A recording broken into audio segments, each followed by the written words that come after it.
நேர்கள் அனைவரையும் ஜெயா பிளஸ் தொலைக்காட்சியினுடைய ஏன் என்ற கேள்வி விவாத நிகழ்ச்சிக்காக நான் உங்கள் அனைவரையும் வரவேற்கிறேன். இந்நிகழ்ச்சியில் துறை சார்ந்த ஆளுமைகளுடைய எண்ண ஓட்டங்களை இன்றைய தலைப்பினுடைய மிக விரிவாக விவாதிப்பதற்காக அமர்ந்திருக்கிற இந்த வேளையில் பொள்ளாச்சி பாலியல் வழக்கில் கிடைத்த நீதி, திமுக ஆட்சியின் கொடுமைக்கு விரைவில் தண்டனை, சின்னம்மா அவர்களின் அறிக்கை. இன்றைய தலைப்பில் அதிமுகவினுடைய பொதுச் செயலாளர் இந்த வரலாற்று புகழ்மிக்க தீர்ப்பும் ஒரு பெண்ணியவாதியாக மட்டுமல்லாமல் சமூகத்தில் ஏற்பட்டிருக்கிற மாபெரும் அரக்கத்தனத்திற்கான விடுதலை. திருமதி சசிகலா அம்மையார் அவர்கள் அதிமுகவினுடைய பொதுச் செயலாளர் இதோ தன்னுடைய அறிக்கையின் ஊடாக இந்த செய்தியை தமிழ் மக்களுக்கு இப்படி தருகிறார். 2019ஆம் ஆண்டு பொள்ளாச்சி பாலியல் வழக்கில் குற்றம் சாட்டப்பட்ட 9 நபர்களுக்கும் குற்றவாளிகளை என உறுதி செய்தது, அனைவருக்கும் சாகும் வரை ஆயுள் தண்டனை விதித்தது கோவை மகளிர் நீதிமன்றத்தினுடைய வரலாற்று சிறப்புமிக்க இந்த தீர்ப்பினை நான் வரவேற்பது மட்டுமல்லாமல் பாதிக்கப்பட்ட அனைத்து பெண்களுக்குமான சமநீதி என்கிறார் திருமதி சசிகலா அம்மையார் அவர்கள். பெண்களுக்கு எதிரான குற்றங்களில் யார் சம்பந்தப்பட்டு இருந்தாலும் அவர்கள் தண்டனையிலிருந்து தப்பிக்கக்கூடாது என்பதை சுட்டிக்காட்டிய அம்மையார் சசிகலா இந்த தீர்ப்பு பெண்களுக்கு எதிரான பாலியல் குற்றங்களில் ஈடுபட நினைப்பவர்களுக்கு சரியான பாடத்தை கற்பித்துள்ளது. இதன் மூலம் வரும் காலங்களில் பெண்களுக்கு தொடர்ந்து எதிராக நடைபெற்று வரும் அனைத்து குற்றங்களுக்கும் அதன் காரணமாக திமுக ஆட்சியில் தொடர்ந்து பெண்களுக்கு ஏற்படுகிற இதுபோன்ற குற்றங்களுக்கும் உரிய தண்டனை கண்டிப்பாக கிடைக்கும் என்பதை நான் தெரிவித்துக் கொள்கிறேன். இன்றைக்கு அம்மையார் அவர்களுடைய இந்த வார்த்தைகள் தமிழ்நாட்டை மட்டும் தாண்டி தேசிய அளவில் பரபரப்பாக இருக்கிறது. இந்த வழக்கில் பல வழக்குகளிலே நான் தொடர்ந்து பார்த்து கொண்டிருக்கிற நேரத்தில் பாதிக்கப்பட்ட 8 பேரில் ஒருவர் கூட பிறல் சாட்சியாகவில்லை என்பது எமக்கு உண்மையிலேயே ஒரு மனநிறைவை தான் தருகிறது. இந்த வரலாற்று தீர்ப்பின் அதிபட்ச குற்றவாளிகளாக அவர்கள் மரணிக்கும் வரை சிறையில் இருக்கப் போகிறார்களா? நீதிமன்றத்தின் உயர்நீதிமன்றத்தின் பார்வை, சமூகத்தின் பார்வை, பெண்களின் பாதுகாப்பு, கடந்த ஆட்சியில் நடந்த அந்த முறையற்ற தன்மையை நீக்கி தற்போது தொடரும் பெண்களின் நிலை குறித்தெல்லாம் பேச காத்திருக்கிறோம். வாருங்கள், இந்நிகழ்ச்சியில் எம்மோடு பேசுவதற்கு அதிமுகவின் சார்பில் இளந்தமிழ் ஆர்வலன் அவர்கள் இணைகிறார். சார் வணக்கம். ஒரு பெண்ணிய போராளியாக, சமூக ஆர்வலராக மரியாதைக்குரிய சுபா சதீஷ்குமார் அம்மா. சுபாமா வாங்க. நம்முடைய அரசியல் விமர்சகராக புது ஊடக ஆர்வலர் பொன்வில்சன் சார், அரசியல் விமர்சகராக தோழர் VS ராமன். இளந்தமிழ் சார், இந்த விவகாரத்தை நான் கொஞ்சம் பேசினதை உங்களின் பார்வையிலே நான் காத்திருக்கிறேன். அனைத்து இந்திய அண்ணா திராவிட முன்னேற்ற கழகத்தின் பொதுச் செயலாளர் புரட்சி தாய் சின்னம்மா அவர்கள் ஒரு கடமை உணர்ச்சி உள்ள, தாயுள்ளம் கொண்ட, ஆளுமை மிக்க தலைவர் என்கின்ற அடிப்படையில் இந்த பொள்ளாச்சி பாலியல் வன்கொடுமை வழக்கில் இந்த 9 பேரும் குற்றவாளிகள் என்ற தண்டனை வெளிவந்திருப்பதை ஒட்டியும் அவர்கள் அனைவருக்கும் சாகும் வரை ஆயுள் தண்டனை என்று அவர்கள் கடைசி வரை சிறையில் இருக்க வேண்டிய ஒரு மகத்தான தீர்ப்பை, வரலாற்று சிறப்பு மிக்க தீர்ப்பை கொடுத்திருப்பதாக புரட்சி தாய் சின்னம்மா அவர்கள் தன்னுடைய எக்ஸ் தள பதிவிலே அறிக்கையை வெளியிட்டிருக்கிறார்கள். இது நமக்கு மிகுந்த மன நிறைவை கொடுக்கிறது. ஏனென்றால் இன்றளவும் அந்த பொள்ளாச்சி பாலியல் வழக்கில் சம்பந்தப்பட்ட காணொலிகள் வெளியாகி தமிழகத்தை எந்த அளவிற்கு ஒரு மிகப்பெரிய அதிர்ச்சிக்கு உள்ளாக்கியது என்பது அந்த சின்னஞ்சிறுமியின் அந்த குரல், கண்டிப்பாக அலறும் குரல் இன்றைக்கும் காதுகளில் எதிரொலித்து கொண்டிருக்கிறது. அப்படிப்பட்ட கொடுமையான ஒரு வழக்கில் ஒரு நல்ல தீர்ப்பு வந்திருக்கிறது. இது எப்படிப்பட்ட தடைகளையெல்லாம் தாண்டி வந்தது என்பதை நாம் இந்த நேரத்தில் நினைவு கூற வேண்டும். அதை தாண்டி இது அடுத்தடுத்த மேல்முறையீடுகளில் இந்த தீர்ப்பினுடைய இந்த இறுக்கம் தளர்ந்து விடக்கூடாது என்கின்ற ஒரு கவலையும் நமக்கு இருக்கிறது. சம்பந்தப்பட்ட அரசுகள், இந்த வழக்கை நடத்தக்கூடிய அரசு தரப்பை சார்ந்தவர்கள் இதை முழு முயற்சியோடு முழு முதற்கண் கொண்டு இந்த தண்டனை கடைசி வரை எந்தவித மாற்றமும் இல்லாமல் இவர்களுக்கு இந்த சாகும் வரை சிறையில் இருக்க வேண்டும் என்கின்ற ஆயுள் தண்டனை என்கின்ற தீர்ப்பு எந்த விதத்திலும் குறைந்து விடக்கூடாது என்ற ஒரு நிலையை ஏற்படுத்த வேண்டும். ஏனென்று சொன்னால் இதய தெய்வம் புரட்சி தலைவி அம்மா அவர்கள் இருந்த காலத்திலே மிக கொடுமையான நிர்பயா வழக்கை ஒட்டி இப்படி பெண்களுக்கு எதிரான கொடுமையான பாலியல் வன்கொடுமைகளிலே அந்த குற்றங்களிலே ஈடுபடக்கூடியவர்களுக்கு ஆண்மை நீக்கம் செய்யப்படுவதற்கு சட்டம் இயற்றப்பட வேண்டும் என்று சொல்லுகிற அளவுக்கு அம்மா அவர்கள் கடுமையான விமர்சனத்தை வைத்திருந்தார்கள். அப்படிப்பட்ட ஒரு ஆளுமை தமிழ்நாட்டில் இருந்தபோதுதான் சட்டம் ஒழுங்கு கட்டுப்பாட்டில் இருந்தது. பெண்கள் பாதுகாப்பாக சுதந்திர உணர்வோடு தமிழ்நாட்டிலே நடமாட முடிந்தது. ஆனால் இன்றைக்கு இந்த விளம்பர திமுக ஆட்சியின் அந்த அவலத்தில் எந்த அளவுக்கு பெண்களுக்கு கொடுமை நடக்கிறது என்று பார்த்தால், அவங்களோட கூட்டணியில் இருக்கக்கூடிய வேல்முருகன் அவர்களே அந்த தமிழர் வாழ்வுரிமை கட்சி உடைய தலைவர் வேல்முருகன் குறிப்பிட்டதாக ஒரு செய்தி படித்தேன். சராசரியாக ஒரு மாதத்திற்கு 100 பாலியல் வன்கொடுமை வழக்குகள் தமிழ்நாட்டில் நடக்குது என்று அவர் வேதனைப்பட்டிருக்கிறார். அவர் முக்கியமான சட்டமன்றத்தில் ஒரு குழுவினுடைய தலைவராகவும் இருக்கிறார். வெறுமனே ஒரு கட்சியினுடைய எம்எல்ஏவாக மட்டுமல்ல, அவர் அரசோடு மிக நெருக்கமாக இருக்கக்கூடியவரே இந்த மாதிரி ஒரு குற்றத்தை சொல்லுகிறார். பொதுவாக அரசியலில் எதிர்கட்சி அரசியலில் இருப்பவர்கள் பாலியல் வழக்கு தமிழ்நாட்டில் எப்போதும் இல்லாத அளவிற்கு மிக மிக அதிகமாக பதிவு செய்யப்படுகின்றன என்ற ஒரு குறிப்பை முன்வைக்கிறார்கள். இந்த கேள்வியை சமூக நலத்துறை அமைச்சரிடம் திருமதி கீதா ஜீவன் அவர்களிடத்தில் வைக்கும்போது அவர் என்ன சொல்றாருன்னா, நாங்க நிறைய வழக்குகளை எதையும் தள்ளி விடாமல் எல்லாத்தையும் நாங்க பதிவு செய்யறோம். எங்களுடைய ஆட்சியில பெண்கள் தைரியமாக முன் வந்து வழக்குகளை பதிவு செய்ய வருகிறார்கள் என்று சொன்னால் இது எந்த விதமான வாதமாக எடுத்துக்கொள்கிறது? இது அமைச்சர் ஒரு பொறுப்புணர்ச்சியோடு பேசுகிறாரா, அல்லது நடக்கின்ற எல்லா விஷயத்தையுமே பாதிப்புகளையும் சாவுகளையும் இந்த மாதிரி பாலியல் வன்கொடுமை வழக்குகளையும் கூட தங்களுடைய அரசியல் விளம்பரங்களுக்கு பயன்படுத்திக் கொள்வார்களா என்ற அதிர்ச்சியான கேள்வியை தான் மக்கள் முன்வைக்கிறார். சரி, சிறப்பான முதற்கட்ட பதிவு திரு பொன்வில்சன் சார். ஐபிசி 376D முக்கிய அஸ்திரமாக பதிவு செய்யப்பட்டிருக்கிறதாக நாம் இன்றைக்கு அறிந்து கொள்ள முடிகின்றது. இந்த வழக்கில் கூட்டுச்சதி, பெண் கடத்தலுக்கான துணை, கூட்டு பலாத்காரம், பல வழக்குகள், பல பிரிவுகள். இந்த விவகாரத்தில் ஒட்டுமொத்த இந்தியாவிற்கே ஒரு பெரும் மாடலாக இருக்குமா? எப்படி பார்க்கின்றீர்கள்? இல்லை, நிச்சயமாக இது மனித மிருகங்கள். இந்த 9 பேர் மனித வடிவில் இருந்த மிருகங்கள் தான் சொல்லணும்.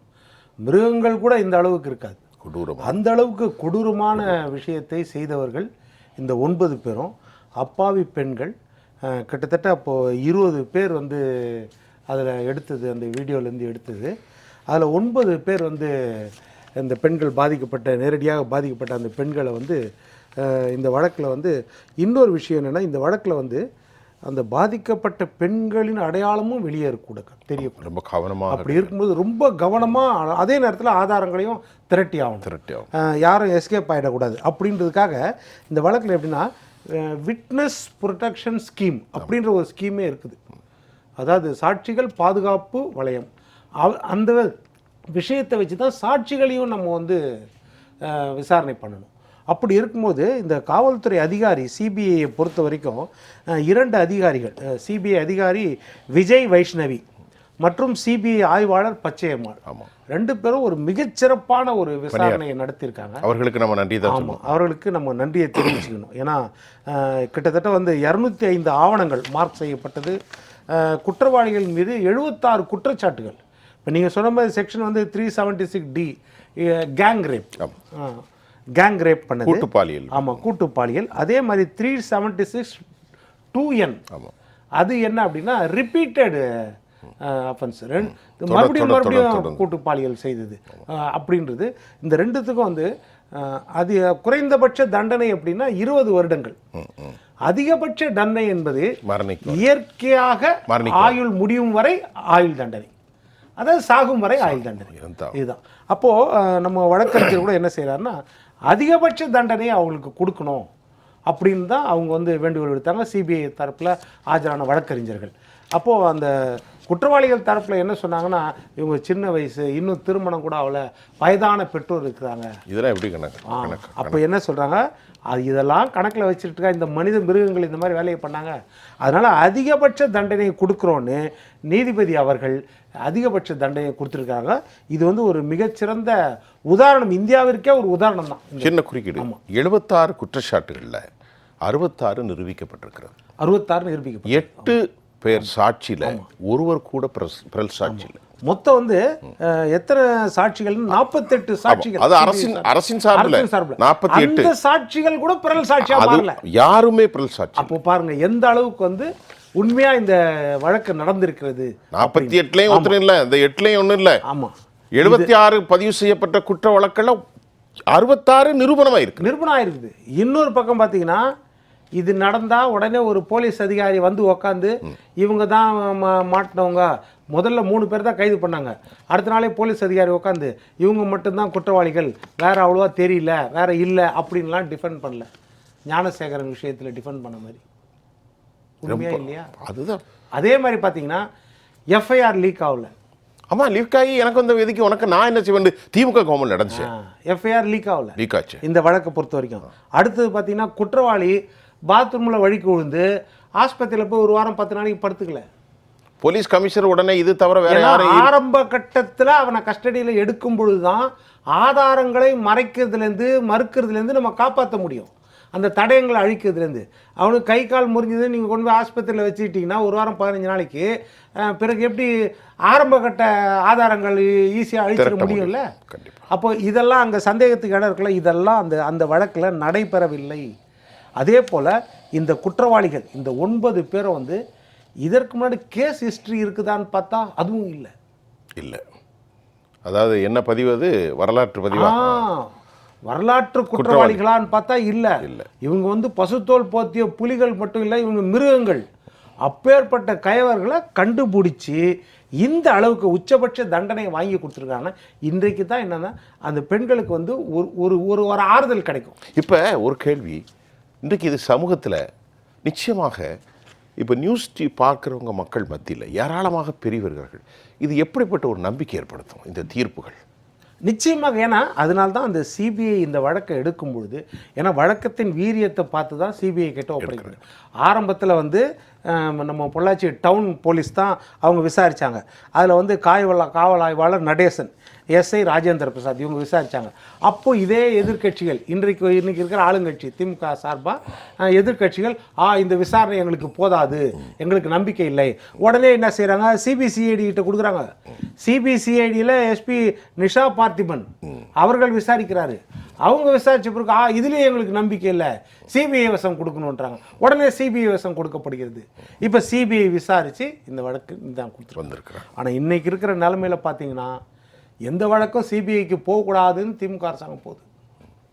அது அண்ணா நகர் சிறுமி வழக்காக இருந்தாலும் சரி, எதுவுமே போகக்கூடாது. இது அண்ணா பல்கலைக்கழகத்தில் அந்த ஞானசேகரன் மாணவிய பாலியல் துன்புறுத்தல் செய்த வழக்காக இருந்தாலும் சரி, கள்ளக்குறிச்சியில் கள்ளச்சாராய மரணத்தில் இருந்தாலும் சரி, ஒரு மாநில தலைவர், அகில இந்திய கட்சியின் மாநில தலைவர் ஆம்ஸ்ட்ராங் கொலை வழக்கு இருந்தாலும் சரி, சிபிஐக்கு போகக்கூடாது, சிபிஐக்கு போகக்கூடாது. ஆனால் எதிர்கட்சியாக இருக்கும்போது திமுக எதை எடுத்தாலும் சிபிஐக்கு போகணும், சிபிஐக்கு போகணும். அப்போ அவர்கிட்ட கேட்கணும், ஐயா சிபிஐ தானே விசாரித்து இந்த வழக்கை, சிபிஐ தானே சாகும் வரைக்கும் அவனுக்கு உள்ளே இருக்க வேண்டும் என்ற ஒரு தீர்ப்பு வாங்கி கொடுத்துருக்குறாங்க. இதை தான் நம்ம சொல்கிறோம். அதாவது எந்த ஆட்சி இருந்தாலும் இந்த மாதிரி கயவர்கள் இருப்பாங்க, கட்சியிலே கூட இருப்பாங்க. இந்த மாதிரி திருடர்கள், கேடிகள், ரவுடிகள் கட்சியில கூட இருப்பாங்க. ஆமா, அது தப்பு இல்ல. தெரிஞ்ச உடனே நீக்கணும், அதுதான் பாயிண்ட். தெரிஞ்ச உடனே நீக்கணும் உடனடியாக. ஆமா, அதுக்கு காரணமானவர்கள் யாருன்னு பார்த்தா அவங்களையும் நீக்கணும். அவங்க நீக்கின பிறகு தொடர் நடவடிக்கைகள், சட்டம் ஒழுங்கு எப்படி இருக்குது. இப்போ கூட நம்ம இளந்தமிழ் ஆர்வலர் என்ன சொன்னாரு, ஜெயலலிதா அம்மா இருந்தா எந்த அளவுக்கு நடவடிக்கை இருக்கும், ஜெயலலிதா அம்மா எப்படி எடுத்தாங்க, எப்படி செய்தாங்க அப்படின்னு, எந்த அளவுக்கு வீரியமா சட்டங்கள் இருக்கணும் அப்படின்னு அவங்க சொன்னாங்க இந்த கயவர்கள் மேலே அப்படின்ற மாதிரி. அதுதான் என்னன்னா இந்த மாதிரி சட்டம் ஒழுங்கை கெடுக்கிறவர்களுக்கு ஒரு பயத்தை உண்டு பண்ணும், பெண்களுக்கு ஒரு தைரியத்தை உண்டு பண்ணும். ஆனால் நிச்சயமாக சமூகத்தில் இது போன்ற சிறப்புமிக்க தீர்ப்புகள் பெண்கள் மத்தியில் மிகப்பெரிய ஒரு பாதுகாப்பு வலயத்தை உருவாக்கித்தான். நிச்சயமாக நம்ம ஒரு நிர்பயா வழக்குக்கு பிறகு நம்ம பார்த்தோம் எந்த அளவுக்கு வந்து இந்த பெண்களுக்கு வந்து பாதுகாப்பு இல்லாத நிலைமையில இருந்துச்சு அப்படின்றது அந்த நிர்பயா வழக்கை நம்ம பார்த்தோம். அதற்கு பிறகு ஒரு மாற்றத்தை கொண்டு வந்தோம், எல்லா இடத்துலையும் சட்டம். அதே மாதிரி நிர்பயா நிதின்னு ஒன்று கொண்டு வந்து அது பேருந்துலெல்லாம் கூட சிசிடிவி கேமரா வைக்கணும் அப்படிங்கிறதெல்லாம் நம்ம பாதுகாப்பு வளையத்தை கொண்டு வந்தோம். இந்த பாதுகாப்பு வளையம் இருக்கும்பொழுது இந்த மாதிரி நடந்துச்சுன்னா இதற்காகத்தான் இந்த தீர்ப்பு வந்து ஒரு கல்வெட்டில் பதிக்க வேண்டிய தீர்ப்பு, வரலாற்று புகழ்மிக்க. சுபாஷ் சதீஷ்குமார், நான் உங்கள்கிட்ட அப்படி இணைப்பில் இருங்க சார். வணக்கம், சொல்லுங்க சார். வணக்கம் சார். இப்போ இளந்தமிழ் ஒரே ஒரு கேள்விக்கு பதில் சொல்லுங்க. இந்த நேரத்தில் அம்மாவை நினைத்து பார்க்கிறான் தமிழ்நாடு முழுவதும், கட்சி அரசியலாம் தாண்டி. இதை அதிமுக சார்பில் இந்த ஒரு கேள்விக்கு நீங்கள் பதில் சொல்லுங்க. இந்த தீர்ப்பு வந்தவுடன் என் மனதில் அப்படித்தான் ஏற்பட்டது. நீங்கள் இதுக்கு பதில் சொல்லுங்க. ஏன் எனக்கு அந்த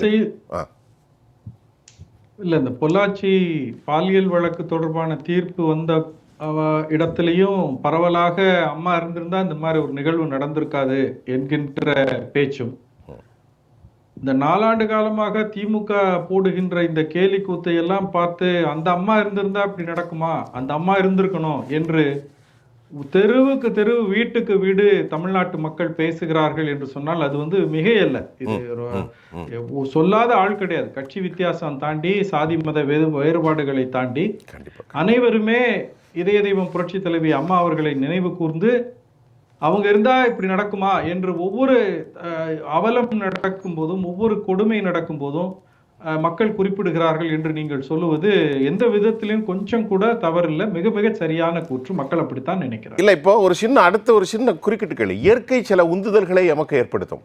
அப்படி ஏன் செல்வி ஜெயலலிதா இருந்திருந்தால் எப்படி இருக்கும் என்று அனைவருக்கும் ஏற்படுகிறது? அது ஒரு கேள்வி, உங்களுக்கான கேள்வி. இல்லை, தமிழ்நாட்டில் மிக அதிக காலம் முதலமைச்சராக இருந்த பெருமை இதய தெய்வம் புரட்சி தலைவி அம்மா அவர்களுக்கு உண்டு. அவர்களுடைய ஆட்சி காலத்துல பூரா வந்து கொண்டு வந்த நலத்திட்டங்கள் முழுவதும் நீங்க எடுத்துக்கொள்ளுங்க, முழுவதுமே தொட்டில் குழந்தை திட்டம் முதல் அந்த பேறு காலத்திலே மகளிருக்கு தேவையான அந்த ஆயுர்வேத மருந்துகளை, கை மருந்துகளை கொடுக்கக்கூடிய சஞ்சீவி மருத்துவ காப்பு பெட்டகமாக இருந்தாலும் சரி, பிறந்த குழந்தைக்கு தந்த அந்த 16 பொருட்கள் கொண்ட அந்த குழந்தைகள் பரிசு பெட்டகமாக இருக்கட்டும், ஆடு மாடு கொடுத்த, கறவை மாடுகள் ஆடுகள் கொடுத்த விஷயமாக இருக்கட்டும், தாலிக்கு தங்கமாக இருக்கட்டும், முதலில் 2 சக்கர அதாவது சைக்கிள் கொடுக்க தொடங்கியது வந்து கிராமப்புற பெண்களுக்கு தான், திராவிட நலத்துறையில தான் தொடங்கினாங்க. அப்ப இப்படி அம்மாவுடைய உலக புகழ்மிக்க திட்டங்கள் எதுவாக இருந்தாலும் அது வந்து மகளிர் நலன் சார்ந்த, மகளிர் உரிமையை பாதுகாக்கின்ற, மகளிருடைய அவர்களுடைய வாழ்வாதாரத்தை, தன்மானத்தை உயர்த்துகின்ற விஷயமாக இருக்கும். அம்மா உணவகம் உள்பட அதை நடத்தக்கூடியது வந்து மகளிர் சுய உதவி குழுக்கள். கண்டிப்பா கண்டிப்பா. இதனால் தமிழ்நாட்டுல அம்மா இருந்தா இப்படி நடக்குமா, அம்மா இருந்திருக்க வேண்டும் என்று தினந்தோறும் மக்கள் பேசுவது ஒரு இயல்பான விஷயமாக, ஒரு வரலாற்று உண்மையாக இருக்கிறது. ரொம்ப சிறப்பு. இடையில நான் ஏன் கேட்டேன்னா, இதை வந்து நினைவுபடுத்த வேண்டிய ஒரு சூழல் உருவாச்சு. சுபாஷ் சதீஷ்குமார் ஒரு பெண்ணிய ஆர்வலர், ஒரு குடும்பத் தலைவி, சக உயிர்கள் பாதிக்கப்படுகின்ற போது இந்த நீதி நமக்கு எப்படிப்பட்ட ஒரு இம்ப்ரெஷன், ஒரு எண்ண ஓட்டங்களை உங்களுக்கு ஏற்படுத்துகிறது? இதான் கேள்வி சார். நான் இதை 2 விதமா பார்க்க விரும்புறேன். அதாவது ஒன்று, இந்த தீர்ப்பை கொஞ்சம் அலசி பார்க்கும்போது எனக்கு ரொம்ப சர்ப்ரைசிங்காக நிறைய விஷயங்கள் தெரிஞ்சது. ஒரே நீதிபதி வந்து கிட்டத்தட்ட நிறைய காலங்கள் இந்த தீர்ப்பை வந்து அவங்க 5 ஆண்டுகளாக விசாரித்திருக்காங்க. அததான் சார் நம்ம முதல்ல நோட் பண்ணிக்கணும். ஏன்னா இன்னைக்கு ஒரு ஊழல் வழக்கு குற்றவாளிகளுக்கு எல்லாம் பாத்தீங்கன்னா அவர் உட்காரும் போதே, அடுத்த ஹியரிங் வரும்போதே, இல்ல நான் இந்த கேஸை ஹேண்டில் பண்ணல அப்படின்னு சொல்லிட்டு வெளியில போயிடுறாரு. அதெல்லாம் நம்ம நிறைய காலங்கள்ல பாத்துட்டு இருக்கோம். சோ 5 ஆண்டுகளாக ஒரே நீதிபதி இந்த வழக்கை கிட்டத்தட்ட 76 குற்றச்சாட்டுகளில் 66 குற்றச்சாட்டுகள் நிரூபிக்கப்பட்டுள்ளன, 48 சாட்சியங்கள் விசாரிக்கப்பட்டுள்ளன. அடுத்தது சிபிஐ வந்த பிறகுதான் டிஜிட்டல் ஆதாரங்கள்லாம் திரட்டுறாங்க சார். பாதி பெண்கள்லாம் வராங்க. 8 பெண்கள் வந்து புகார் கொடுத்திருக்காங்க. அந்த சாட்சி சொல்ல வந்தது 7 பெண்கள் தான். அந்த 7 பெண்களுக்கும் சேர்த்து 85 லட்சம் ரூபாய் இழப்பீடு கொடுக்கப்பட்டது. அதையும் நோட் பண்ணிக்கணும் சார். இவங்க தண்டனை பெண்களுக்கு இழப்பீடு கொடுக்கப்பட்டிருக்கு இந்த வழக்கில். அது ரொம்ப முக்கியமான விஷயம், அரிதான விஷயம். பொதுவா இந்த மாதிரியான விஷயங்களுக்கு எல்லாம் பெண்கள் வெளியில வந்து புகார் சொல்ல மாட்டாங்க. ஏன்னா சமூகத்துல நம்மளுடைய பேர் வந்து கெட்டு போயிடுமோ, நமக்கு நடந்த போய் நம்ம போய் என்ன போய் கம்ப்ளைண்ட் பண்றது அப்படி எல்லாம் நினைப்பாங்க. ஆனா இந்த கேஸ்ல என்ன நடந்திருக்குன்னா, சாகும் வரை ஆயுள் தண்டனை அப்படிங்கிறது பாத்தீங்கன்னா, குற்றவாளி இறந்தால் அவனுடைய சடலம் மட்டும்தான் வெளியில வரணும் ஜெயில இருந்து. மற்றபடி பரோலோ இல்லைன்னா தலைவர்கள் பிறந்த நாளுக்காக அவங்க வெளியே ஒரு நல்வடத்தை காரணமாக அவங்க வெளியில அனுப்பலாம் அப்படிங்கிற மாதிரியான விஷயங்கள்லாம் இங்க செல்லுபடி ஆகாது சார். என்டையர் அவங்களோட லைஃப் ஃபுல்லாவே அவங்க சாகும் வரை ஜெயில், அவங்க சடலமா மட்டும்தான் குற்றவாளிகளுடைய சடலம் மட்டும்தான் வெளியில வரலாம். இந்த விஷயங்கள்லாம் ரொம்ப பெரிய விஷயம் இந்த தீர்ப்புல. கண்டிப்பா இது ஒரு வரலாற்று சிறப்புமிக்க தீர்ப்பு. தமிழகத்தை ஆள்பவர்கள் இந்த தீர்ப்புகளை உற்று நோக்க வேண்டும். இங்கு பாக்கி இருக்கும் பெண்கள் ரீதியான பாலியல் வன்புணர்வு ரீதியான குற்றங்களுக்கு தண்டனைகள் தரும்போது இந்த மனசுல வச்சு செய்யணும் அப்படிங்கறத நான் இந்த இடத்துல பதிவு செய்ய விரும்புறேன். இன்னொரு முக்கியமான விஷயம் என்னன்னா, இந்த இடத்துல யாருமே குற்றம் எல்லாம் சொல்ல வர மாட்டாங்க. நீங்க ஒரு இளம் பெண்கள் நயமா பேசி ஏமாற்றி அவர்களுக்கு வலை விரித்து அந்த வலையில் அவர்கள் விழுந்தவுடன் அவர்களுடன் வன்புணர்வு கொள்வது, அதை அப்படியே வீடியோவா பதிடுவது, அதை தாண்டி நான் இதை பாரு நெட்ல விட்டுறேன் பாரு, சோசியல் மீடியால விட்டுறேன் பாரு, பணம் தா நகத்தா இல்ல திரும்பியும் இந்த குற்றத்தை தொடர்ந்து பிளாக்மெயில் பண்றது. சோ காமங்கிறது எல்லோருக்குமே பொதுவான விஷயம். அது எங்க ஒரு தவறான விஷயமாக போகும்னா, எங்க எல்லை மீறதோ அது ஒரு தூரமான எண்ணம் எப்ப தோன்றுதோ அப்பதான் அது தவறா போகுது.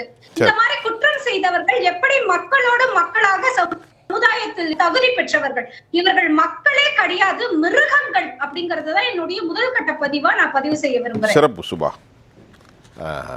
ராமன் சார், இப்போ சசிகலா அம்மாவுடைய இந்த ஸ்டேட்மெண்ட்ல இன்றைய நிகழ்வுல நான் முக்கியமாக உங்கள்கிட்ட கேட்குறது, நல்ல கவனிங்க. அவங்க என்ன சொல்கிறாங்க, பெண்களுக்கு எதிரான குற்றங்களில் யார் சம்மந்தப்பட்டாலும் தண்டனையிலேருந்து ஒருபோதும் தப்பிக்கக்கூடாது. பாயிண்ட் நம்பர் 1, நல்லா கவனிங்க.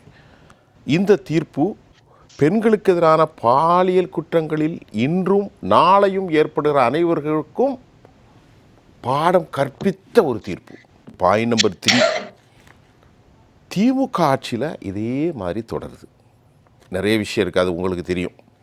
இதன் மூலம் வரும் காலங்களில் பெண்களுக்கு எதிரான குற்றங்கள் குறையக்கூடும் என்று சொன்ன அவர், திமுக ஆட்சியில் தொடர்ந்து பெண்களுக்கு எதிராக நடைபெற்று வரும் அனைத்து குற்றங்களுக்கும் அதற்கு காரணமான குற்றவாளிகளுக்கும் வரும் காலங்களில் உரிய தண்டனை கண்டிப்பாக கிடைக்கும் என்பதில் இந்த நேரத்தில் தெரிவித்துக் கொள்கிறேன். அம்மையார் சசிகலா.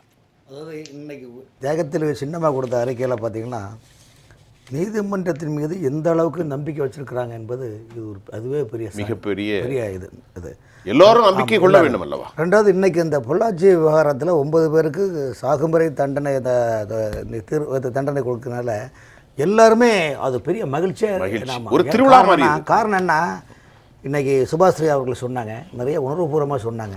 அவங்க ரொம்ப உணர்வுபூர்வமாக சொன்னாங்க. காரணம் என்ன, அவங்களும் சமூகத்தில் நிறைய பப்ளிக்கோட அட்டாச்மெண்ட்டில் பயணிக்கிறனால தான் என்ன ஏதுன்னு எல்லாமே தெரியும்.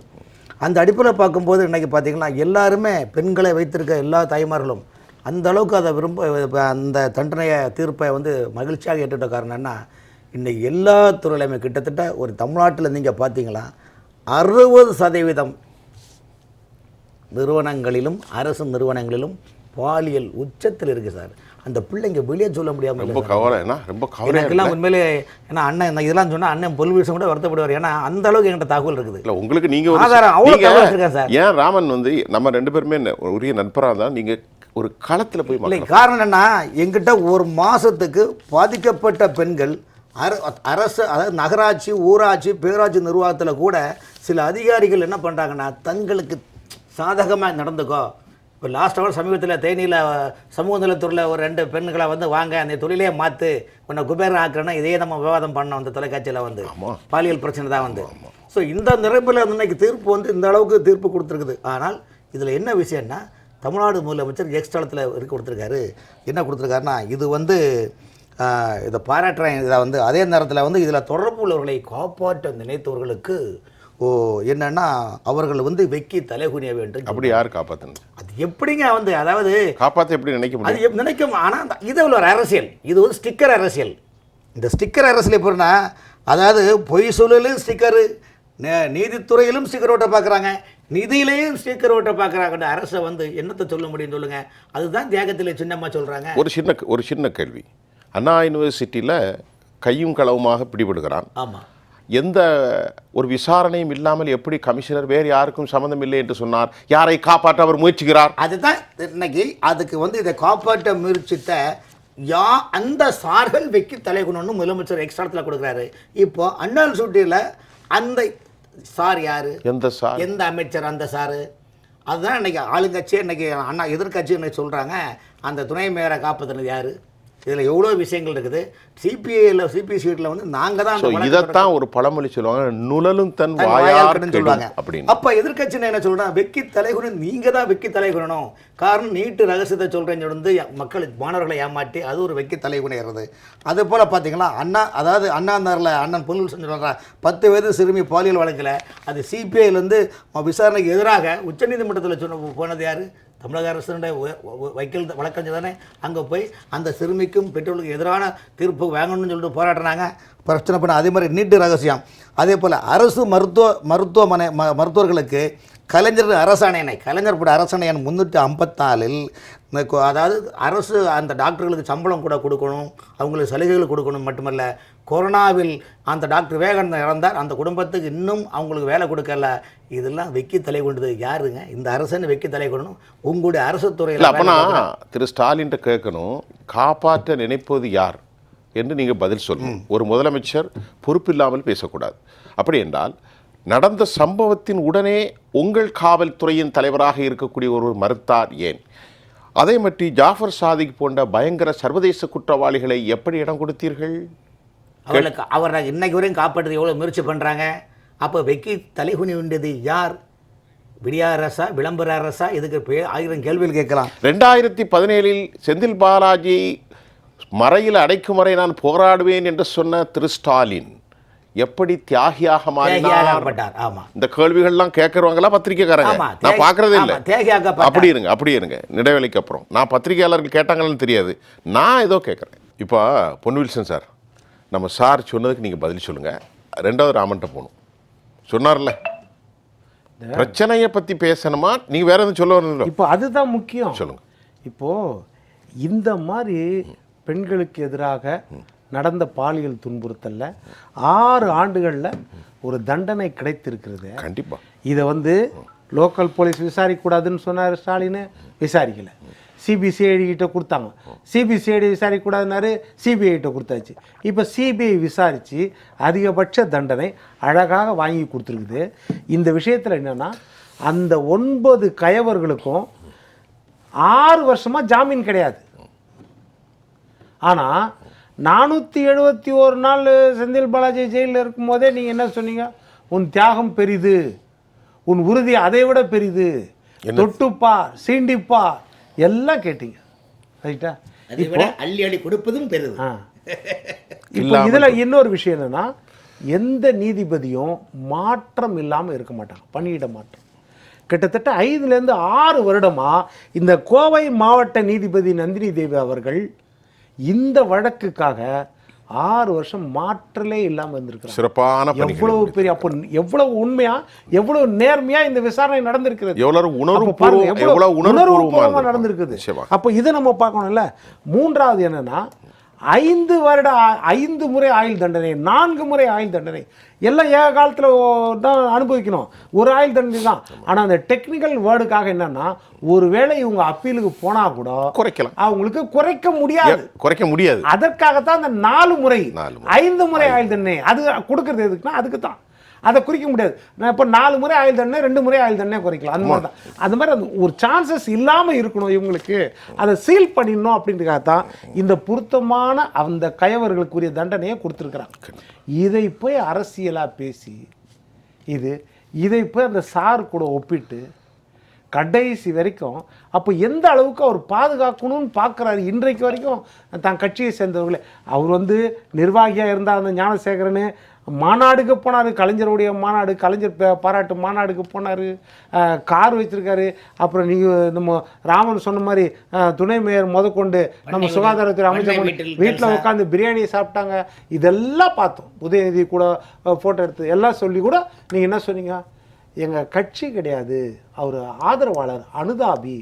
ஆனால் அனுதாபியே இந்த லட்சக்கணக்கில் இவ்வளோ செலவு பண்ணுறாருன்னா இப்போ திமுக எந்த அளவுக்கு செல்வா கூட எல்லோரும் இருப்பாங்க அப்படின்றத நம்ம பார்க்கணும். அப்போது இந்த மாதிரி பேசுனது, அப்போ ஜாஃபர் சாதிக் யார்? அயலக பிரிவில் வந்துட்டார் வெளியே. கிட்டத்தட்ட இன்னைக்கு ஜாமீன் கிடைச்சிருச்சு அவருக்கு. 3000 கோடி கிட்ட வந்து மெத்தப்பட்ட மீன் கடத்தல் பண்ணவர். மெத்தப்பட்ட மீன் ஜாஃபர் சாதிக்கு தியாகி வெளியே வந்துட்டாரு, செந்தில் பாலாஜி வெளியே வந்தாச்சு. அவர் சுதந்திரப்பட்ட தியாகியா அல்லது இந்த வெயில் நேரத்தில் மோர் பந்தல் கொடுத்தாரா, தண்ணீர் பந்தல் திறந்தாரா, வெள்ளரி பிஞ்சு கொடுத்தாரா, இளநீர் கொடுத்தாரா? இதெல்லாம் ஒப்புமைப்படுத்தி இந்த நேரத்தில் பேச முடியும். ஒரு தண்டனை ஒரு நியாயமாக கிடைச்சிருக்குது, பெண்களுக்கு இந்த மாதிரி ஆதரவாக ஒன்று கிடைச்சிருக்குது. அப்போ அந்த நேரத்தில் போய் இதில் போய் அரசியல் பண்ணால் இந்தியாவுடைய பெரிய institution central bureau of investigation நிரூபணமாக இருக்கிறது. இந்தியாவுடைய நீதிமன்றங்களில் நம்பிக்கை இல்லை என்பதை நிரூபிச்சிருக்கிறது. ஆமாம், அதில் பாராட்ட வேண்டியவர்களே. அடுத்தது இவர் முதலமைச்சர் நாற்காலியில் இருக்கிறாரு. இப்போ இதில் திருப்தி இல்லை, இதில் யார் அந்த சார்னா இவர் உடனே அப்பீலுக்கு போயிட்டு இவர் கண்டுபிடிக்கலாம், தாராளமாக கண்டுபிடிக்கலாம். அப்போ இவர் முதலமைச்சராக இருக்கிறதே ஞாபகம் இல்லையா இவருக்கு? இவரு யார் அந்த சார்னு இருக்காரு? அப்போ என்ன அர்த்தம்? அப்படி இருங்க சார், குறுக்கிட்டேன் சார், ரெண்டாவது போவேன், நீங்கள் சொல்லுங்கள். அதாவது இந்த ஆட்சியை பொறுத்தவரையிலும் திமுக எதிலெல்லாம் ஸ்டிக்கர் ஓட்டணும், எதிலெல்லாம் பொய் சொல்லணும் என்பதில் அவங்களுக்கு கைவந்த கலை. இதெல்லாம் ஒரு தேர்தல் நெருங்கிய நேரத்தில் இதெல்லாம் ஒரு பெரிய ஒரு நான் தான் எல்லாம் பண்ணேன், எங்கள் ஆட்சியில் இதெல்லாம் தாங்க, எங்கள் ஆட்சியில் அப்படிக்கிட்ட தூய்மையான அக்மார்க் பிராண்டு எங்கேயுமே இல்லைன்னு சொல்கிறாங்க. சார் ஊழல் இல்லாத இந்த அரசாங்கத்தில் ஊழல் இல்லாத ஒரு துறையை நீங்கள் காட்ட முடியுமா? ஊழல் இல்லாமல் ஒரு துறையை நீங்கள் காட்ட முடியுமா சொல்லுங்கள்? நேர்மையான அதிகாரிகள் பணி செய்ய முடியல சார். அதாவது அவர்களுக்கு பதவி உயர்வு ரிட்டையர்மெண்ட்டு கூட பணம் கொடுக்காமல் பணிகள் தொடர முடியாத ஒரு சூழ்நிலை இந்த அரசு இருக்குது. இது வெட்கப்பட வேண்டிய திமுக அரசு. இந்த பாருங்கள், மூதாட்டிகளை பாருங்கள். சென்னை ஜாம்பஜார் பகுதியில் 80 வயசு மூதாட்டியை வீட்டின் கதவை உடைச்சி பாலியல் பிரச்சனை. விளங்குமா? சேலத்தில் பள்ளி மாணவி தனியாக வீட்டில் இருக்கும்போது அந்த முதியோர் ஒருவர் அந்த வீட்டை திறந்து அந்த சிறுமியை பாலியல் பிரச்சனை. ஆவடியில் இப்போ 2 நாள் மேலே இருசக்கர வாகனம் களவு தருமபுரியில் பள்ளி ஆசிரியர்களே மாணவிகளே. ஆமாம், இருசக்கர வாகனம் களவு போச்சு. அந்த பெண் புந்தமல்லி சேர்ந்த பெண் போலீஸில் கம்ப்ளைண்ட் கொடுக்குறாங்க.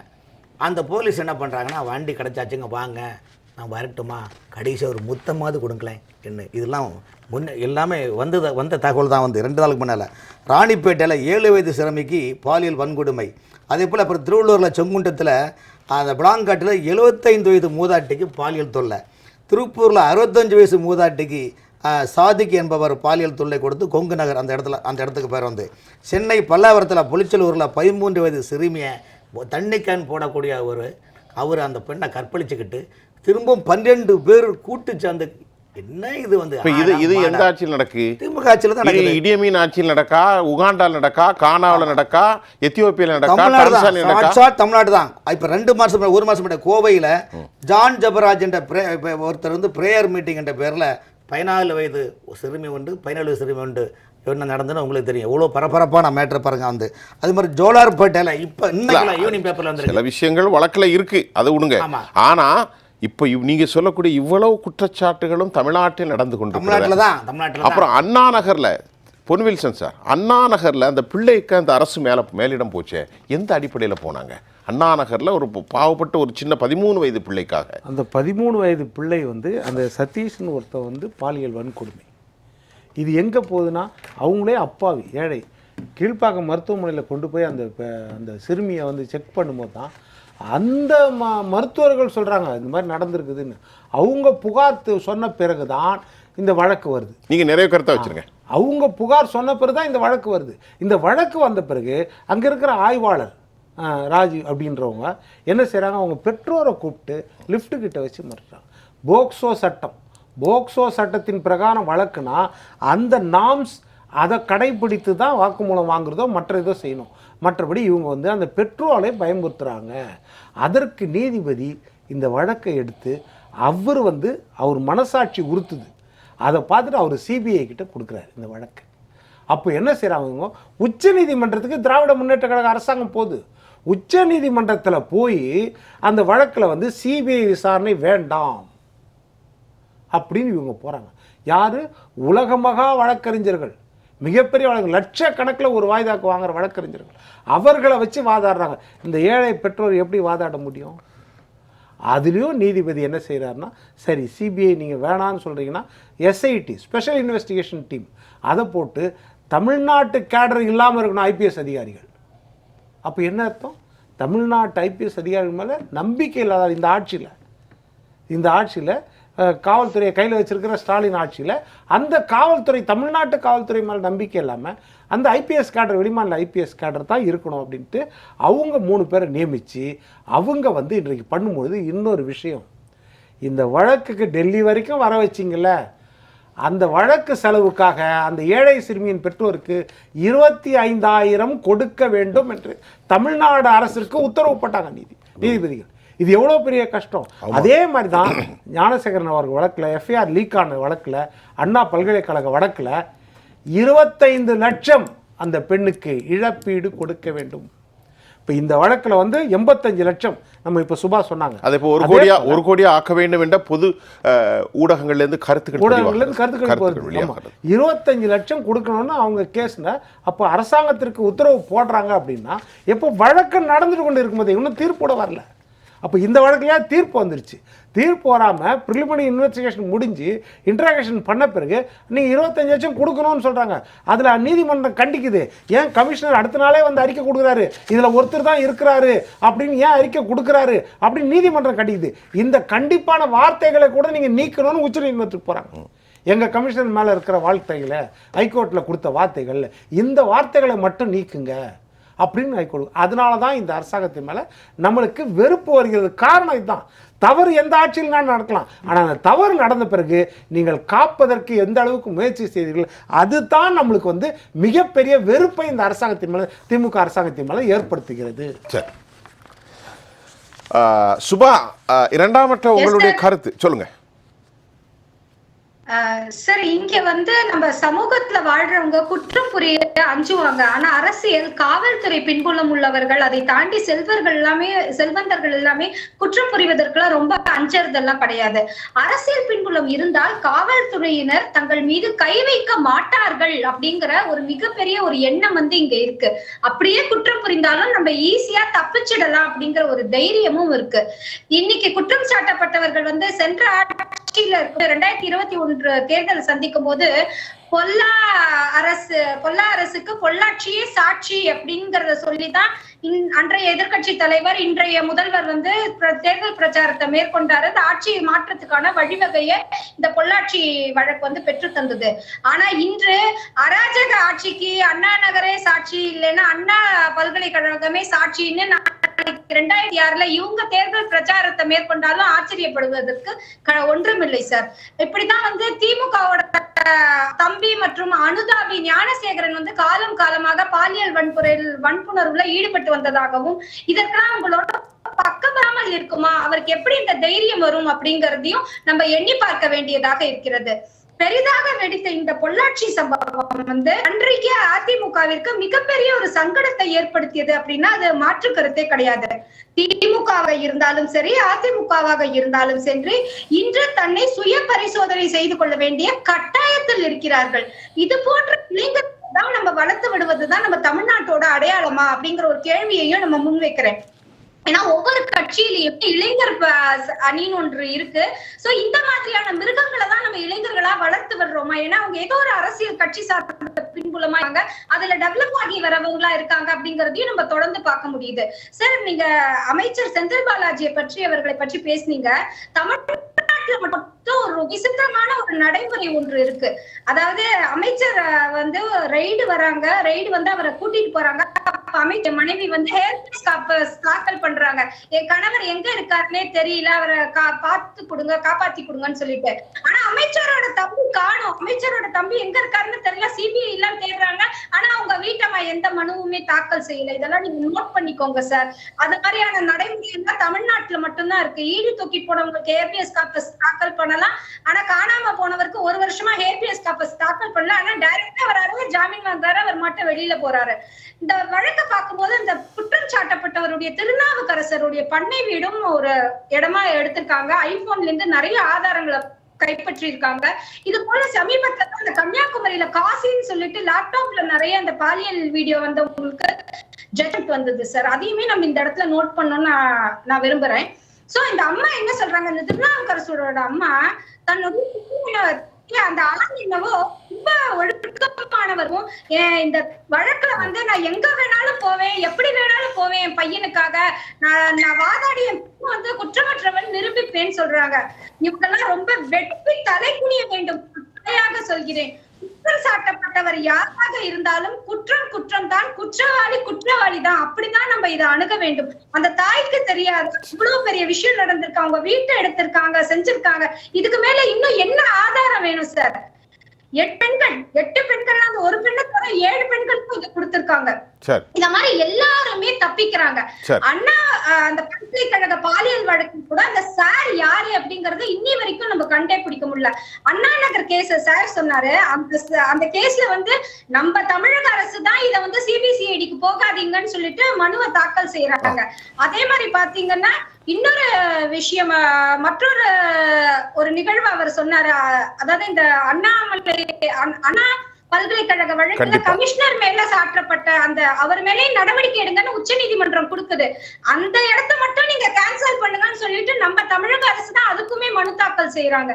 இந்த மாதிரி நிறைய சின்ன சின்ன விஷயங்கள் அரசியல் பின்புலம் சார்ந்தவராக இருப்பதனாலே தவிர்க்கப்படுது. சார், ஒரே ஒரு விஷயத்த சொல்லி நான் இந்த முடிக்கணும் வர்றேன். நீங்க வந்து நம்மளுடைய வழக்கறிஞர் இளந்தமிழ் ஆர்வலர்கிட்ட ஒரு கேள்வி கேட்டீங்க, அம்மா ஜெயலலிதா அவர்கள் இருந்திருந்தால் அப்படின்னு சொல்லிட்டீங்க. நான் சொல்றேன் சார் அதுக்கு பதில், அம்மா ஜெயலலிதா அவர்கள் இருந்திருந்தால் இன்று குற்றம் செய்ய வேண்டும் என்ற எண்ணமே இவர்களுக்கு தோன்றி இருக்காது. இவர்களுடைய ஆட்சியில் தான் குற்றவாளிகளை கெஸ்ட் போல போய் மலையில போயும் தருமபுரியில போயும் கிருஷ்ணகிரியில போயும் சத்தியமங்கலத்துல போய் பார்த்துட்டு வந்தாங்க. அம்மா இருக்கும்போது குற்றவாளிகள்னா எல்லா இடத்துலயும் என்கவுண்டர் மட்டும்தான் நடந்தது. எவ்வளவு என்கவுண்டர்ஸ் நடந்ததுன்னு பாருங்க. அதே போது அம்மா எப்படி ஆட்சி செஞ்சாங்கிறதுக்கான ஒரு எடுத்துக்காட்டா நான் இந்த இடத்துல பதிவு பேசலாம். இளந்தமிழ் சார், நாம இவ்வளவு நேரம் பேசணும், உங்களுடைய நிறைவு கருத்துக்காக நான் காத்திருக்கிறேன்.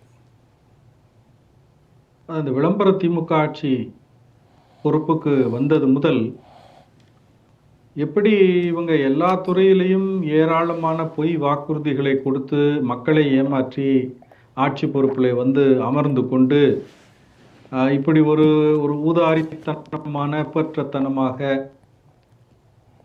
வெறுமன விளம்பரத்துக்காக விழா நடத்துவதும் கட்சி நிகழ்ச்சிகள் நடத்துவதுமாக தொலைக்காட்சிகளுக்கு படம், அதாவது ஷூட்டிங், ஃபோட்டோ ஷூட் போலவும் செய்து கொண்டிருக்கிறார்கள் என்பது மக்கள் நன்றாக புரிந்து கொண்டிருக்கக்கூடிய ஒரு விஷயம். இதில் நாம் கூட பார்த்தீங்கன்னா மாதம் தவறாமல் ஒரு அமாவாசை பௌர்ணமியை போல இந்த மாதிரியான ஒரு கொடூரமான ஒரு நிகழ்வை ஜெயா பிளஸ் தொலைக்காட்சியில ஏனென்ற கேள்வியில நம்ம தொடர்ந்து விவாதிச்சுட்டு வரோன்றது நீங்க கடந்த பதிவுகள் எடுத்து பார்த்தீங்கன்னா தெரியும். ரொம்ப சிறப்பு. அடிக்கடி இந்த மாதிரி பேசக்கூடிய நிலை வந்து இதற்கு முன் எப்போது இருந்ததாக எனக்கு என்னுடைய நினைவுக்கு வரவில்லை. அந்த அளவுக்கு கொடுமையாக பாலியல் வன்கொடுமை வழக்குகள், குறிப்பாக போக்சோ வழக்குகள், சிறுமியரை நாசப்படுத்துகின்ற விஷயம் நிறைய அடுக்கடுக்கா பார்த்து கொண்டே வருகிறோம். இதற்கு ஒரு முடிவில்லாத ஒரு தொடர்பாகவே இது போய்கொண்டிருக்கிறது. இன்னைக்கு இப்போ மாலையில ஒரு செய்தி பார்த்தேன், குமரி மாவட்டம் ஈத்தாமொழியில ஒரு வீட்டில் கணவர் கோயில் திருவிழாவுக்கு சென்றிருக்கிறார். அவர் இரவு தாமதமாக வருவார் என்று கதவை தாளிடாமல் இருந்த மனைவியை, 2 குழந்தைகளோடு தூங்கி கொண்டிருந்தவரை அந்த வழியாக சென்ற ஒருவன் வீட்டை திறந்திருப்பதை பார்த்து உள்ள நுழைந்து அந்த பெண்ணை பாலியல் வல்லுறவுக்கு வந்து கட்டாயப்படுத்தி அவர் மீது வன்முறையை செலுத்த அவர் சத்தம் போட அக்கம் பக்கத்திலேருந்து வந்தவர்கள் வந்து காப்பாற்றி அவனை இன்னைக்கு சிறையில் அடைத்திருக்கிறாங்க. இப்படி ஒவ்வொரு நாளும் தொடர்கிறது. சென்னையில வந்து கீழ்ப்பாக்கம் மருத்துவமனையில ஒரு முதியவர் 50-60 வயதை தாண்டிய ஒரு மகளிர் உள்நோயாளியாக இருக்கும்போது அங்க வந்து ஒரு இளைஞன் வந்து அந்த பெண்மணியை இந்த பாலியல் வல்லுறவுக்கு அந்த ஈடுபடுகிறான்.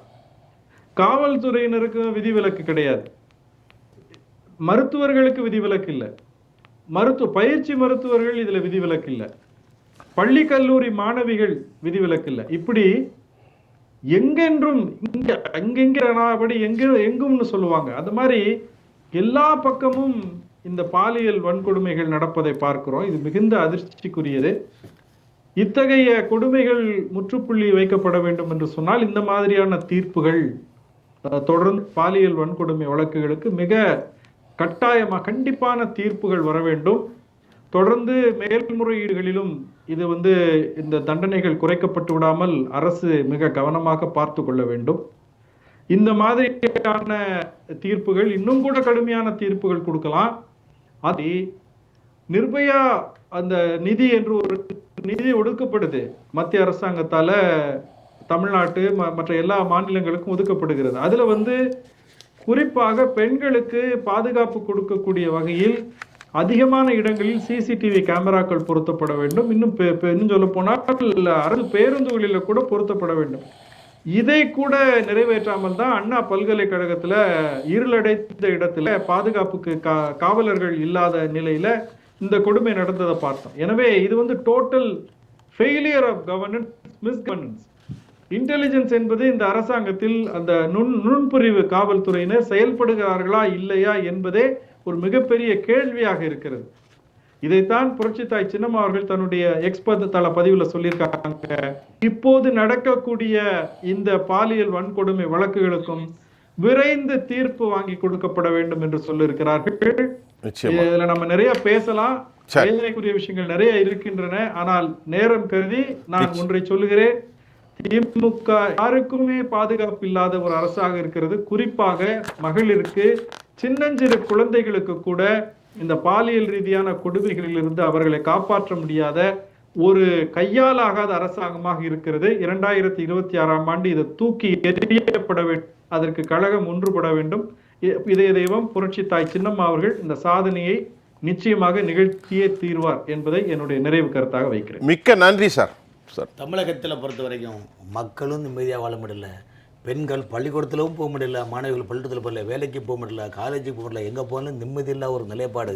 நீங்கள் 2023 பார்த்தீங்கன்னா இந்த போஸ்கோ சட்டத்தில் பார்த்தீங்கன்னா 4470 மேலே 4470 பேர் மேலே வழக்கப்பட்டிருக்காங்க. அதே போல் 2024 பார்த்தீங்கன்னா 6920 பேர் மேலே வழக்கப்பட்டிருக்காங்க. தமிழ்நாட்டில் இப்போ இனி இந்த 2020 கணக்கு பார்த்தீங்கன்னா டபுள் மடங்கு ஆகும் நிலைப்பாடு இருக்கு. சின்ன குறிப்பு 22, 23, 24 ஏறிக்கிட்டே வருது. அப்போ இதில் என்ன அர்த்தம்? 7000 வழக்குகள். காரணம்னா மக்கள் மத்தியில் இன்னைக்கு அதாவது சமூக விரோதிகள் எல்லாமே பார்த்தீங்கன்னா என்ன வேணாலும் பண்ணலாம் துணிச்சிட்டாங்க சார். எதை வேணாலும் பண்ணலாம். எல்லாமே ஏதாவது ஒரு ஆட்கள் மூலமாக அரசு வட்டச்செயலரோ பொதுச்செயலரோ மாவட்ட பிரதிநிதியோ ஏதோ ஒரு மூலமாக நம்ம தப்பிக்கலான்னு ஒரு எண்ணம் போச்சு இந்த 4 ஆண்டு கால திமுக ஆட்சியில். இதற்கு அவர்கள் திமுக ஆட்சியாளர்கள் இதில் என்ன நடவடிக்கை எடுக்கிறதுன்னு அவங்களுக்கே தெரியும், எல்லாமே தெரியும். நமக்கு எதுக்கு ரைட்டு வந்தது வரைக்கும் இன்னைக்கு நடக்கிற பிரச்சனையை இன்னைக்கூட முடிச்சுட்டு நாளை கடந்து போயிடுவோமே என்னுள்ள நினைக்கிறாங்க. தவிர்த்து மக்களுக்கு நிரந்தரமான ஒரு கட்டமைப்பான ஒரு பாதுகாப்பு உறுதிக்கான ஒரு நிலைப்பாடை இந்த ஆட்சியாளர்கள் செய்வதில்லை. இதைத்தான் தியாகத்தெளிவு சின்னமாக தொடர்ந்து சொல்லுகின்றார். இன்றைக்கு அவர்கள் கொடுத்த அறிக்கை என்பது மக்களுக்கு உணர்வுபூர்வமான அறிக்கையை வெளியிட்டுள்ளார். இது போன்ற சம்பவங்கள் நடக்கக்கூடாது. யாராக இருந்தாலும் கடும் தண்டனை வழங்க வேண்டும் என்பதை மனப்பூர்வமாக அந்த தண்டனையை மேற்கோள் காட்டி இப்படிலாம் இந்த நடவடிக்கை எடுக்கணும், கண்டிப்பாக நடக்கணும்னு தகவல் சின்னமாக அறிக்கை கொடுத்துருக்காங்க. இந்த அறிக்கையாவது பார்த்து திமுக அரசு செவிசாய்த்து அந்த என்ன இனிமேல் இந்த மாதிரி பண்ண மாட்டோம்னு சொல்ல மாட்டாங்க. அவங்கள இதெல்லாம் கடந்து போயிடுவாங்க சார். திமுகவுக்கு இதெல்லாம் பார்த்தீங்கன்னா நீதித்துறையை வச்சு இன்றைக்கி ஸ்டிக்கர் ஓட்டுறாங்க. நான் தான் பண்ணேன், நாங்கள் சொல்லி தான் பண்ணேன்னா இதுக்கு மேலே என்ன சொல்ல முடியும் சொல்லுங்கள். எதை மென்ஷன் பண்ண கூட அவங்களால இது பண்ண முடியாட்டா. இதுதான் மக்கள் தான் அதுக்கு பதில் சொல்லணும் வரக்கூடிய சட்டமன்ற தேர்தலில். நிச்சயமாக நேர்களே, இந்த நிகழ்ச்சியினுடைய கருப்பொருள் அதிமுகவினுடைய பொதுச் செயலாளர் அம்மையார் சசிகலா அவர்கள் பெண்களுக்கு எதிரான குற்றங்களில் யார் சம்பந்தப்பட்டு இருந்தாலும் அவர்கள் தண்டனையிலிருந்து தப்பிவிடவே கூடாது. இதுதான் கருப்பொருள். இன்றைக்கு நடக்கக்கூடிய ஆட்சியில் அவலங்கள் தொடர்கிறது என்பதை நாம் மெதுவாக இலேசாக அரசின் பார்வைக்கு கொண்டு வந்திருக்கிறோம். ஆழமாக அதை நுழைந்து பார்த்தால் மலை போல் குவிந்திருக்கிற இந்த துறைகளை குறித்து நாம் ஆய்வு செய்தால் ஒரு கணம் திகைத்து விடுவோம். அரசுகள் தங்களுடைய செயல்பாடுகளை நியாயப்படுத்திவிடக்கூடாது. உண்மையின் பாலும் சத்தியத்தின் பாலும் நம்முடைய அன்பு சகோதரிகள், குழந்தைகள், அனாதைகள், ஏழைகள், வறியோர்கள், இல்லாதவர்கள், கதவுகளை தட்ட முடியாத மக்களின் குரலாக ஒரு அரசு இருக்க வேண்டும் என்பதுதான் இந்த நிலைப்பாடு. 1000 பொள்ளாட்சிகள் உருவாகலாம். அரசு என்ன செய்ய போகிறது? தங்களை கண்ணாடி கூண்டுக்குள் கல்லெறிகின்ற இந்த அரசாங்கத்திற்கு இந்த நிகழ்ச்சியினுடைய ஜெயா பிளஸ் ஒரு அன்பான ஒரு எச்சரிக்கை அல்ல, ஒரு நினைவூட்டலையோடு இந்த நிகழ்ச்சியை முடித்துக் கொள்கிறோம். திரு ராமன் அவர்களுக்கும் சுபாஷ் சதீஷ்குமார் பொன்வில்சன் அதிமுகவின் சார்பில் கண்ணியத்துக்குரிய திரு இளந்தமிழ் ஆர்வலர் உங்கள் அனைவருக்கும் நான் உளப்பூர்வமான நன்றியை தெரிவித்துக் கொள்கிறேன். மீண்டும் மற்றொரு களத்தில் நான் உங்களை சந்திக்கின்றேன். அதுவரை உங்கள் அனைவரிடமிருந்தும் நான் உங்கள் சுஃபியான், ஜெயா பிளஸ் தொலைக்காட்சிக்காக நன்றி. மீண்டும் சந்திப்போம்.